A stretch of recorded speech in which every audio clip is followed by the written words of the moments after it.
Whether you're watching, listening or reading this, welcome back to the Runpreneur vlog. We're on a mission to raise £1 million for children's charities by run vlogging on consecutive days the distance of one lap around the world. It's a staggering 40,075 kilometres. It's going to take somewhere in the region of 11 years to accomplish, so plenty of time to raise that money. I'm going to commit to running a minimum of 5 kilometres every single day whilst vlogging, and I'll even do it barefoot style. So for those regulars will know that when I vlog about my passions, which are entrepreneurship and running, and most importantly how these topics link together to help people overcome the emotions of stress, overwhelm and anxiety by using exercise as a release mechanism. So it is a beautiful day today. The sun is shining, it's about 16-17 degrees, very little wind, so it might be slightly hot, but I can't complain. Decent enough running conditions. And it is Tuesday Tactics today, where we talk about all things business systems and outsourcing. And today's topic is outsourcing your customer service function. So as always, please give this channel some support by subscribing to the content, giving it a like and a share, and let's get started.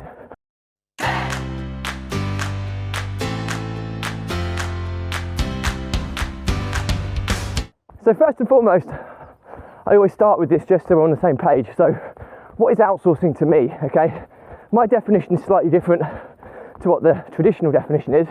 My definition was that when outsourcing is anybody but me. Generally people talk about outsourcing as externally outsourcing outside your business, but I outsource internally as well. So if anybody's doing something in my business or businesses that isn't me, it's outsourced in my opinion. Okay, so that's what we mean by outsourcing. So customer service, well, this is a biggie. If you start a business of any capacity, you are going to have a stakeholder, which is the customer, okay? And you have to have a customer, generally speaking, or someone who's going to purchase or pay for your products and services. If you're looking to generate income and profit, then it's usually the customer that does that. Okay, so how do we manage the customer? Okay, now it's okay when you first get a handful of customers, which is fine. You know, you might be able to manage that yourself. But if you start getting hundreds and thousands of customers, each have got their own questions and queries and concerns, then very quickly you realise that you need some form of customer service function within your business. Otherwise you're just swamped every day dealing with customer interactions, which is good from one perspective because it means that clearly there's enough interest in your product or service, but on the negative side, it can take up all of your time to react to customer demands rather than growing and scaling your business, which you should be doing as the business owner. So this is where you outsource it. It's quite similar in many respects to outsourcing your inbound comms, and I've done different topics about inbound comms and how you manage them. In terms of what I mean by inbound comms is stuff that comes in, okay, you haven't proactively decided to work on it, but stuff has come in for your attention and needs dealing with. So that's inbound communications, and they're normally in the form of phone calls, emails, text messaging, social media, post, or it could even be somebody wandering over and having a chat with you. Okay, it's all inbound stuff that you haven't catered for. So by having systems in place to deal with this, it frees up a considerable amount of your time. And I go back a few years, at points in my time I was spending in excess of 75% of my working hours dealing with inbound communications, which is absolutely crazy. No wonder I didn't make much progress back then. So what do I do now? Okay, I have 8 different businesses that I run.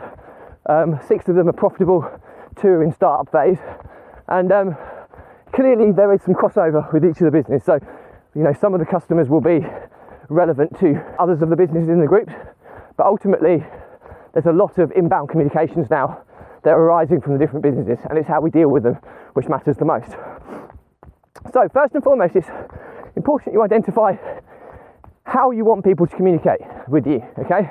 And almost setting ground rules for how inbound communications are going to come in. So let's look at the main ones that you can set up. You can have telephone, okay, so people can phone in. Okay, you can have text message, so people can text in. You can have email, so people can email in. You can have social media messaging, so people can social media message in. You can have some form of help desk ticketing set up where people can complete a form. that comes into a help desk as a support ticket. So they're the kind of main ones that you deal with, especially if you don't have a physical office or anything where people can walk in. Now, we don't in any of our businesses. We're all very lean in that respect, so it's not like somebody can come and walk in and just start knocking on the door and reception.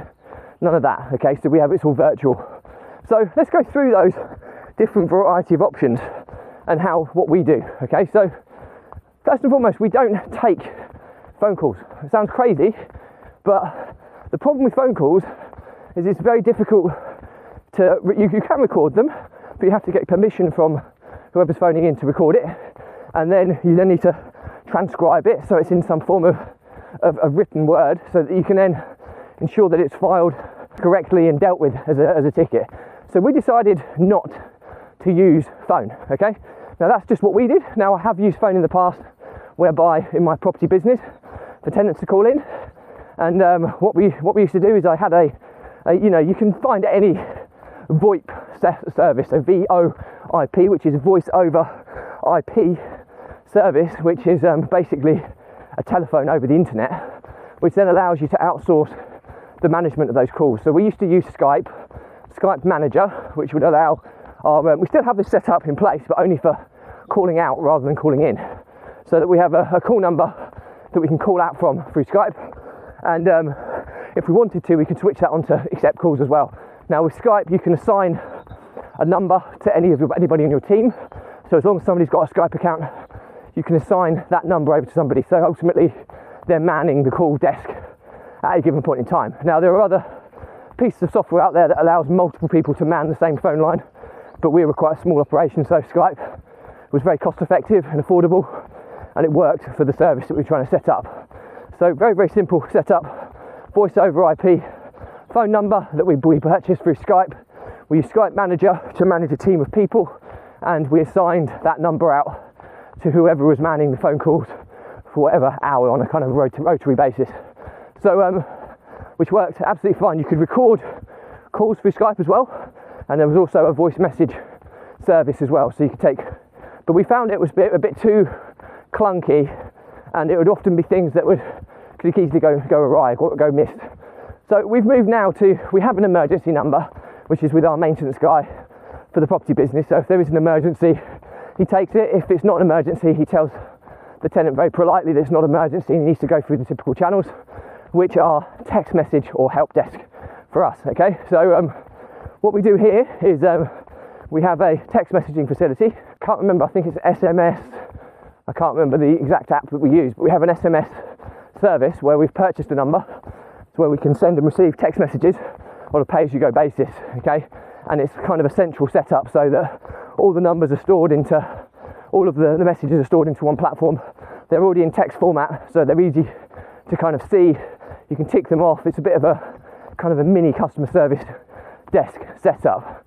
So we do a lot of communication through text messaging because it's all documented and we've got written evidence of what's happened, especially with tenants and tenancies and the legal aspects of tenancies nowadays. Everything needs to be in writing to show that you've managed things effectively. Otherwise, if it's a phone call, other than a phone record, there's no evidence of the actual conversation unless you record the call, and the only way you can use it in evidence is if the participant has given permission to use it. So that's why we go for text messaging, because we've obviously got a written record and people are very responsive to it as well.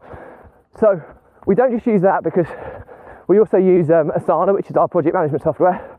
So we have a Zap, which is set up through Zapier, which is some automation software which links two pieces of software together. So every time we get a message from somebody, it comes in and then it gets zapped into Asana into a separate project called Inbound Comms, and that then allows us to have them all there, and whoever's managing the inbound communications will then work through that project to make sure that every one of those messages is dealt with. Sometimes it's just quickly tick off because there's no action, but if there's an action, it can then be assigned out to whoever needs to solve it.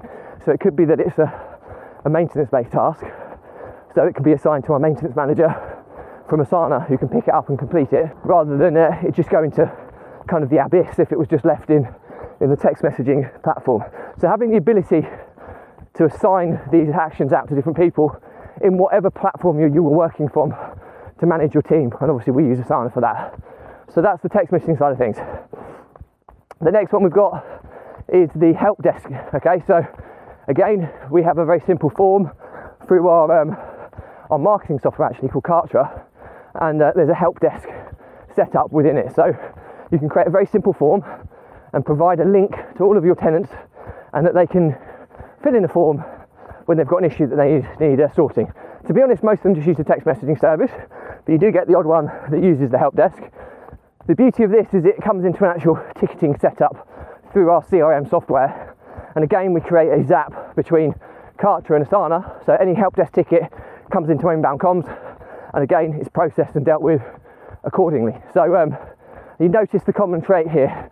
We're trying to run everything from Asana, and using some basic automation through Zapier, we're able to send information from external software into our project management software, which then allows us to assign it off to different members of the team to ensure that it's dealt with through to completion. Okay, so that's really, really important. And we do have somebody who is in charge of customer service, whose job is to manage that task or manage that communication right the way through to completion and resolution.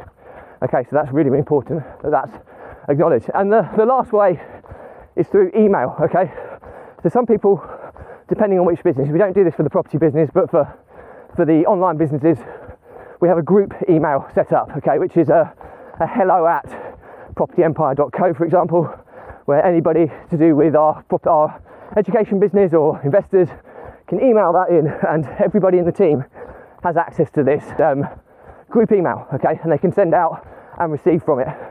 So what that enables you to do, again, is we create a very simple zap, so people can see it in their email inbox, but also any time that an email is sent to that email address, hello@propertyempire.co, it zaps it through into our inbound comms project in Asana, and it allows the customer service manager to process it, respond, and see it through to completion. Okay, so it's really, really important you have these kind of closed loops so that stuff doesn't come in and then just fall through the net and it gets lost. So it's really, really important you have these things set up to enable you to do that. So I've given you an overview of how I deal with it. The other thing that we do as well is post. Sometimes somebody will write a letter. It's very, very seldom.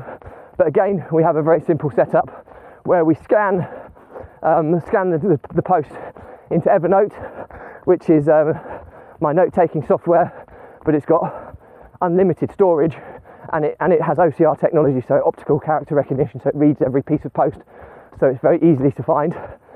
And then we have a zap which links Evernote to Asana, which zaps that piece of post into Asana again, and it goes through the same inbound comms process. Customer service manager deals with it, so nothing gets missed. Okay, so whatever capacity people come in, the only other one that we were looking at reintroducing was the phone calls, but phone calls are too distracting. At least with all the communication we have, it's all asynchronous, so it comes in and then we don't have to respond immediately. We like to respond as promptly as possible, but with a phone call, if you pick up the phone, you're immediately distracted. If it comes into the inbound comms, that customer service manager can set a time throughout the day where they process all of the new messaging. Okay, so that's the difference between the two. That's why we've decided against the phone calls. You can, if you wanted to, you could have the phone calls, for example, but again, you'd have to disclose it to whoever's calling in. But you could link it with Otter AI, which is a transcribing app, and every phone call would be transcribed in real time. And it's a paid for service. We use it for transcriptions in the marketing sense, but it is an option if you wanted to get your phone conversations documented. So that is a kind of an option there if you wanted to utilise phone calls, but we don't for those exact reasons. So hope that's useful. Hope this has been helpful. This is how we kind of manage the customer service function of the businesses, and I've talked you through the different processes of what we use. Why should you do this? Well, if you want to be a busy fool and have everybody ringing you up, messaging you, dealing with you every hour of every given day, and you love that, then absolutely fine, stay with what you're doing. But if you want to have a life, you want to focus on the things that the business owner should do, then inbound communications or customer service is one of the first things you need to be outsourcing to enable you to free that time up so you can reinvest it into other areas of the business. So hope that's useful. As always, if you've got any questions on this stuff, drop me a message. I'll respond to everyone. If it's a bigger question, I'll do a separate vlog episode and I'll tag you in. Please do check out the links in the bios to support the challenge of raising £1 million for children's charities by run vlogging on consecutive days, a distance of 1 lap around the world. So please do give that support. Even if you can't donate and provide financial support, just subscribing to the content, sharing it goes a long way to getting in front of people who can support it. And all I have to say is that my content, as always, has been about helping people overcome the emotions of stress, overwhelm and anxiety by using exercise as a release mechanism. Now, we all experience the daily, weekly pressures in the form of stress, and it's how we process this information, these stresses, how we process them, gain clarity, refocus and clear our heads to be able to move on. It can often be a determinating factor on how successful we are, whatever success looks like to you. And if you don't have that release mechanism, I use run vlogging as my release mechanism. And it doesn't have to be, running. It could be any other exercise. It could be listening to music, meditation, reading, whatever it is you use to process and clear your head. Then you need to have that in your life. If you don't, those pressures in the form of stress are going to build up like pressure builds in a pipe, and very quickly those stresses are going to evolve to overwhelm. Overwhelm is when you've got too many things going on in your head. You almost have a seizure, you procrastinate, you freeze, you don't know where to start because there's so many things going on. And then if you don't release the pressure, then very, very quickly it evolves further to panic and anxiety, and then you're flirting with the edges of mental health issues. Now, in the pipe analogy, the pressure builds and builds and builds, and eventually the pressure will burst the pipe, and at that stage you have a mental health breakdown. And believe you me, I've been there. I wouldn't wish it upon anyone. And there's I've lost businesses because of it, I've lost business partners because of it, I've almost been bankrupt because of these exact reasons. And there's no coincidence that in the last year of doing this running vlog, which is my release mechanism, I've made more progress in all facets of my life than I have done in the previous 5 years. So hopefully there's enough social proof there to show you that this stuff works. I've also helped hundreds of people over the years with exactly these issues. Okay, so I'm well qualified to kind of help with this topic. And my pledge to you is that if you are someone who's struggling with this, drop me a message, okay? It'll give you a step-by-step guide to get you back on the right path, how you can find your release mechanism, how you can start using it to get your life back.